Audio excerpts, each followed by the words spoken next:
জগন্নাথ বিশ্ববিদ্যালয়ের শিক্ষার্থীদের চলমান আন্দোলনের মাঝে বুধবার রাতে উপদেষ্টা মাহফুজ আলমের মাথায় বোতল নিক্ষেপের ঘটনা ঘটে।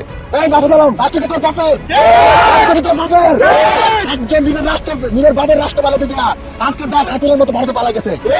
তোদেরকেও তোরা যদি একটু বক্তব্য যদি এভাবে প্রত্যাহার না করিস তোদেরকেও বাংলাদেশ ছাড়া করতে হবে।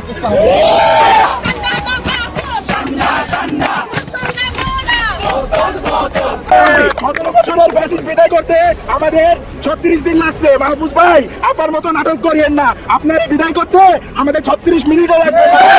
এই সরকার হাতে আমার দেশের ভৌগোলিক অখণ্ডতা নিরাপদ নয়। জুলাই আন্দোলনে যাকে মাস্টারমাইন্ড বলা হয়েছিল তাকে এখন পদত্যাগের আলটিমেটাম সহ বিভিন্ন জায়গায় আক্রমণ করা হচ্ছে।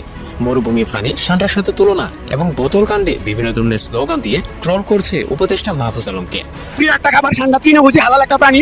সান্ডার জনপ্রিয়তা বর্তমানে যতটুকু আছে মাহফুজের জনপ্রিয়তা তার থেকে তলানিতে গেছে, তার চেয়ে নিকৃষ্ট সে। এই জন্য আমরা মাহফুজরা সান্ডায় সান্ডা সান্ডা বলতেছি। একদিকে ট্রোলের শিকার হচ্ছে মাহফুজ আলম, অন্যদিকে ঢাকা দক্ষিণ সিটি কর্পোরেশনে মেয়র হিসেবে ইশরাককে শপথ পাঠ না করানোর কারণে উপদেষ্টা আসিফ মাহমুদ এবং আসিফ নজরুলের পদত্যাগের দাবি নিয়ে রাজপথে জনগণ। এটা একটা ষড়যন্ত্র চলতেছে, যেহেতু আদালত তাকে রায় দিছে, এখানে তাকে বসতে দেওয়া হচ্ছে না। আমরা এখানে তাকে দেখতে চাই, আমাদের দাবি না মানা হচ্ছে, আমরা রাজপথে থাকবো, এখানে আন্দোলন চালিয়ে যাবো। তার লেজ্জ তার সিটে তার জায়গা তাকে বসতে দিতে হবে।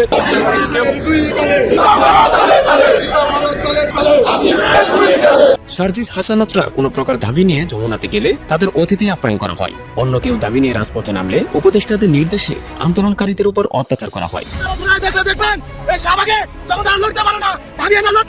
তাদের বক্তব্য হয় এই জমিনের কথা তোমরা এসো, জমিন আসলে তাদের ক্ষমতা নয়। আর হেফাজত এখানে আসলে ঠান্ডা পানিতে তাদেরকে ঠান্ডা করা হয়। আর আমাদের এখানে জমিন আসলে মাঠে হয় কেন এর জবাব দিবে। আর যদি বাংলাদেশে চান আসেন মারেন, মারেন। এখানে হচ্ছে বোতল কাণ্ডের জন্যই মূলত বিষয়টা। বোতল যে নিক্ষেপ করা হয়েছিল ওখানে কিন্তু খুব বেশি পানি ছিল না, বা খুব বেশি প্লাস্টিকের মতো খুব বেশি আঘাত পাওয়ার কথা না, কিন্তু ওইটা নিয়ে অনেক বেশি বাড়াবাড়ি করতেছিল, সিটি স্ক্যান করতেছিল। তো একটু ট্রলের জন্য আর শিক্ষার্থীরা মজা হিসেবে এটা নিচ্ছে।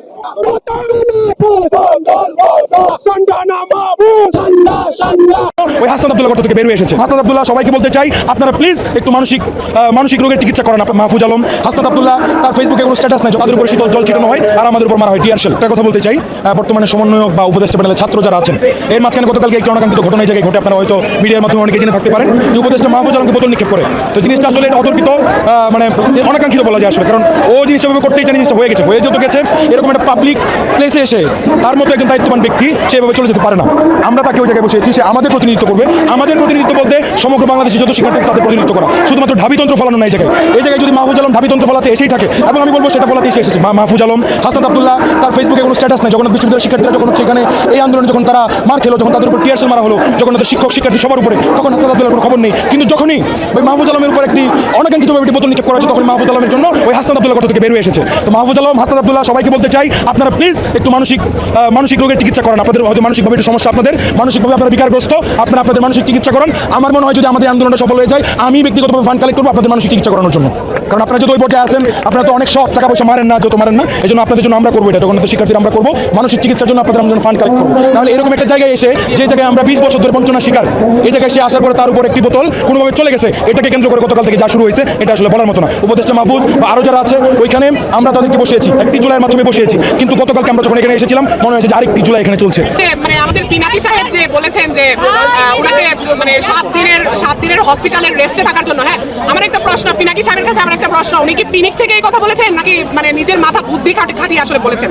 আসলে একটা সামান্য একটা বোতল পড়ার কারণে এটার জন্য সিটি স্ক্যান করতে হবে, সেটা মানে কোথায় লেখা আছে আমাকে যদি এটা আপনারা একটু বলতেন। আরেকটা বিষয় হচ্ছে ওনার মাথায় একটা বোতল পড়ার কারণে ওনার এত সমস্যা হয়ে গেছে যে উনি ওইখানে বক্তব্য দিতে পারে না, উনি চলে গেছে। হ্যাঁ, সারাদিন ধরে আমাদের স্টুডেন্টরা, আমার ভাইয়েরা, আমার ছোট ভাইয়েরা, আমার বড় ভাইয়েরা, তারপরে আমার টিচাররা যে মার খেলো, তারপরে মানে একা পেয়ে স্টুডেন্টগুলোকে কিভাবে লাঠিচার্জ করা হয়েছে ভাইয়া আপনারা সবাই দেখেছেন। হ্যাঁ, এটা নিয়ে আর কিছু বলতে চাই না, কিন্তু এই যে নিরস্ত্র স্টুডেন্টগুলোর উপরে কিভাবে লাঠিচার্জ করা হলো, তাহলে ওদেরও তো কথা আছে তাই না? ওদের প্রশ্ন আছে যে আমাদের কেন মারা হলো, আমাদের হাতে তো অস্ত্র ছিল না তাই না? তাহলে ওনার মাথায় বোতল পড়ার কারণে ওনার এত সমস্যা হয়ে গেল, অথচ এইদিকে আমার ভাইরা হসপিটালে ভর্তি। আপনারাই বলেন। আমি চাই যে আমাদের দাবির মধ্যে এইটাও আমাদের দাবি যে পুলিশ বাহিনী এরা অবাধে আমাদের স্টুডেন্টদের কাছে, আমাদের টিচারদের কাছে ক্ষমা চাইবে।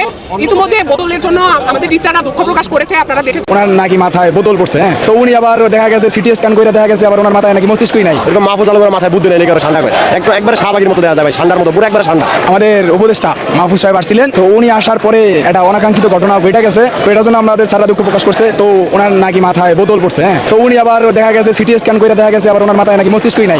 ওনার বোতল পড়ার পরে ওনার এত ইগো, অথচ আমাদের স্যারেদের উপরে যে হামলা করা হয়েছে, আমাদের উপরে হামলা করা হয়েছে, এটা দেখে না কেউ। কোনো একটা সামান্য একটা বোতল, সেটার জন্য নাকি সিটি স্ক্যান করা হয়েছে।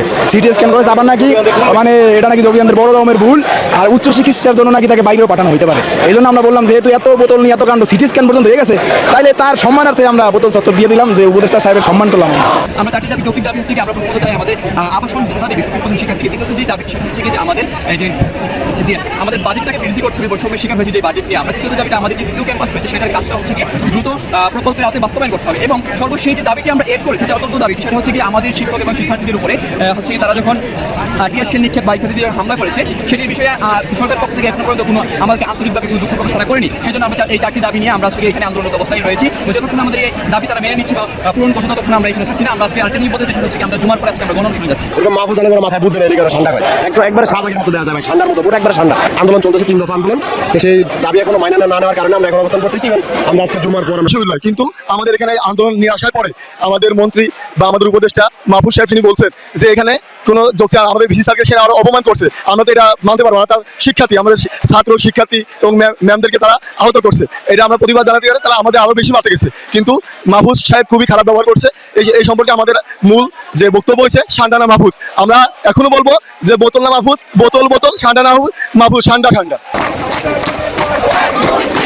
আমার সাথে যেটা হয়েছে আজকে, আমি এখানে আসার পরে একটি অংশ যাদেরকে আমি মনে করি স্যাবোটুর, যারা স্যাবোটেজ করার জন্য বিভিন্ন আন্দোলনে ঢুকে, আমি শুধু তাদের নাম আজ উল্লেখ করব না, মিডিয়ার দায়িত্ব, প্রশাসনের দায়িত্ব তাদের এবং তাদের রাজনৈতিক সংশ্লিষ্টতা খুঁজে বের করা। এদিকে তথ্য উপদেষ্টা মাহফুজ আলমের ওপর বোতল ছুড়ে মারার ঘটনায় হতাশা প্রকাশ করেছেন যুব ও ক্রীড়া এবং স্থানীয় সরকার, পল্লী উন্নয়ন ও সমবায় উপদেষ্টা আসিফ মাহমুদ সজীব ভুঁইয়া।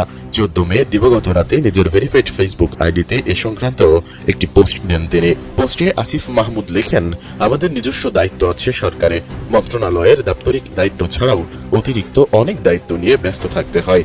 তারপরও ছাত্রদের যে কোনো সমস্যা, আন্দোলনের সমাধান কিংবা যৌক্তিক দাবি আদায়ে সবসময় সচেষ্ট থাকার চেষ্টা করি।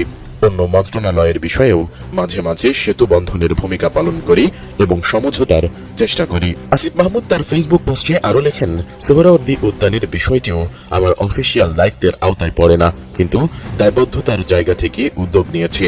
কয়েক ঘন্টা আগে মাহফুজ ভাইয়ের সঙ্গে যা ঘটল তাতে হতাশ হয়েছে। ভাই তো চাইলেই পারতেন এটা আমার মন্ত্রণালয়ের বিষয় নয় বলে এড়িয়ে যেতে। একই ঘটনায় সামাজিক যোগাযোগ মাধ্যমে ক্ষোভ ঝেড়েছেন জাতীয় নাগরিক পার্টির 2 মুখ্য সংগঠক হাসনাত আব্দুল্লাহ ও সার্জিস আলম। ঘটনার পর রাতেই সামাজিক যোগাযোগ মাধ্যমে একটি স্ট্যাটাস দেন হাসনাত, যেখানে সমস্যা সমাধানে যাওয়া মাহফুজকে শারীরিকভাবে লাঞ্ছিত করা কোনোভাবেই প্রত্যাশিত নয় বলে জানান তিনি। একই সঙ্গে সকল জনদাবির মুখে ছাত্র উপদেষ্টাদের ঠেলে দেওয়া নিয়ে অন্তর্বর্তী সরকারের আচরণের বিষয়েও সন্দেহ প্রকাশ করেছেন তিনি। অন্যদিকে মাহফুজ আলমের মাথায় বোতল নিক্ষেপের ঘটনায় জড়িতদের ধিক্কার জানিয়েছেন এনসিপির উত্তর অঞ্চলের মুখ্য সংগঠক সার্জিস আলম। বুধবার রাতে তার ভেরিফাইড ফেসবুক পেজে লিখেছেন, মাহফুজ আলম শিক্ষা উপদেষ্টা নয় কিংবা জগন্নাথ বিশ্ববিদ্যালয়ের দাবিগুলোর সঙ্গে সম্পৃক্ত কোনো দায়িত্বপ্রাপ্ত প্রতিষ্ঠানের সঙ্গে সম্পর্কিত নয়। তারপরও তিনি সেখানে গিয়েছিলেন অভ্যুত্থানের ছাত্র জনতার একজন প্রতিনিধি হিসেবে, আপনাদের প্রতিনিধি হিসেবে। তিনি নিজের অফিস কিংবা প্রশাসনিক জায়গায় আপনাদেরকে না ডেকে বের হয়ে রাজপথে আপনাদের কাছে গিয়েছেন। তারপরও তার সঙ্গে যে আচরণ হয়েছে সেটার জন্য আপনাদের প্রতি ধিক্কার। তাহলে উপদেষ্টা মাহফুজের মাথায় বোতল নিক্ষেপকারীকে খুঁজছে পুলিশ। মিডিয়া রিপোর্টস থেকে এমনটাই জানা গিয়েছে। এছাড়া কিছু রিপোর্টস বলছে পরিচয় মিলেছে এই বোতল নিক্ষেপকারীর। ঘটনা তো মোটামুটি সবাই জানে। জগন্নাথ বিশ্ববিদ্যালয়ে আন্দোলনরত শিক্ষার্থীদের সঙ্গে কথা বলতে বুধবার কাকরাইল মসজিদের সামনে গিয়েছিলেন অন্তর্বর্তী সরকারের তথ্য উপদেষ্টা মাহফুজ আলম। রাত 10টার দিকে তিনি সেখানে পুলিশ ব্যারিকেডের সামনে দাঁড়িয়ে আন্দোলনকারীদের সঙ্গে কথা বলছিলেন এবং আচমকা একটা বোতল তার মাথায় এসে লাগে। তাৎক্ষণিকভাবে বোতল নিক্ষেপকারী পরিচয় জানা না গেলেও পরে বিশ্ববিদ্যালয়ের বিভিন্ন গ্রুপে ভিডিও দেখে ওই ব্যক্তিকে চিহ্নিত করা যায়। জানা যায় তিনি জগন্নাথ বিশ্ববিদ্যালয় বিশ্ববিদ্যালয়ের অর্থনীতি বিভাগের 19তম ব্যাচের প্রথম বর্ষের শিক্ষার্থী। এই বিষয়ে বিশ্ববিদ্যালয়ের প্রক্টর মোহাম্মদ তাজামুল হক গণমাধ্যমে বলেন, এই শিক্ষার্থী অর্থনীতি বিভাগের প্রথম বর্ষের। আমাদের এখন মূল কাজ হলো বিশ্ববিদ্যালয়ের দাবি দেওয়া আদায় ও শিক্ষার্থীর এই বিষয়ে এখন মাথা কামানোর সময় নেই। আমাদের দাবি আদায় হলে পরিস্থিতি অনুযায়ী পরবর্তীতে ব্যবস্থা নেওয়া হবে। এদিকে উপদেষ্টা মাহফুজকে লক্ষ্য করে পানির বোতল নিক্ষেপের ঘটনায় ক্ষুব্ধ প্রতিক্রিয়া জানিয়েছে জাতীয় নাগরিক পার্টির নেতারা। তাদের কথা হলো সমালোচনা করা জনগণের অধিকার, কিন্তু এরকম কাজ করা তো অনেক নিকৃষ্ট। এছাড়া উপদেষ্টা মাহফুজ তিনি আবার বলেছেন, তাদের নির্দিষ্ট একজন ব্যক্তির প্রতি যে 8 মাস ধরে রয়েছে এবং তাদের যে হিংস্রতা অনলাইনে দেখা যায়, তারা আজকে এখানে এটা করেছেন।